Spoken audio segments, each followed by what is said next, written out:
Hey leaders, Tim Urchison here from Five Capitals. One of the questions that I got from my clients yesterday was, I think I have trouble helping my team members make decisions.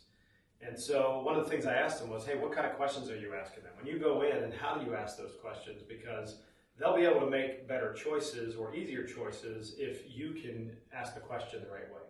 And so what I find is some leaders come in and and I'll use an analogy here that'll help you understand this. So imagine you're going in after work and you're talking to your spouse and you're saying, hey, I'd like to go to eat tonight. And I was thinking we could go to Applebee's, right?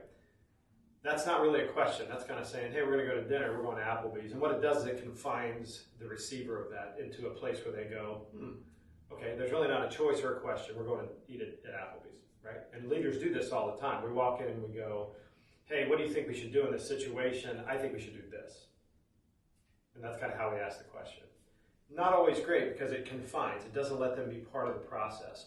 The opposite of that is the other. We walk in and we ask a question and we say, hey, I was thinking we'd go to dinner tonight. Where do you want to go?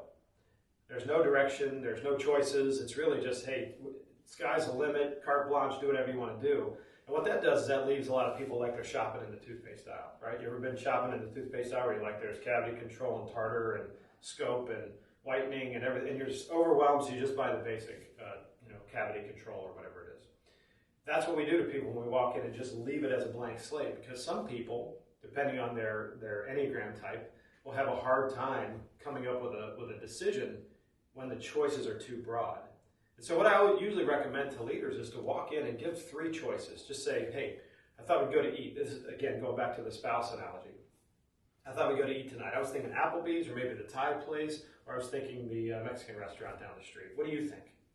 Now what I've done is I've narrowed the choices for them, but I've also given them freedom in the framework to come up and decide within those choices. Okay, and so as leaders, it's a nuance in the way we ask questions, but it is a really powerful way to let our people feel a collaborative spirit, to feel like they're part of the team, to feel like they're contributing to the things that we're offering and making them a part of the process, versus the dictator over here who's kind of commanding and saying this is what we're going to do, or the highly invitational person over here who's kind of leaving it open and up to you and making it hard for you to make that decision. So as leaders, we have an incredible influence on how people make choices. And so next time you're with one of your leaders as a coach, or next time you're with one of your direct reports, try this and see how it works.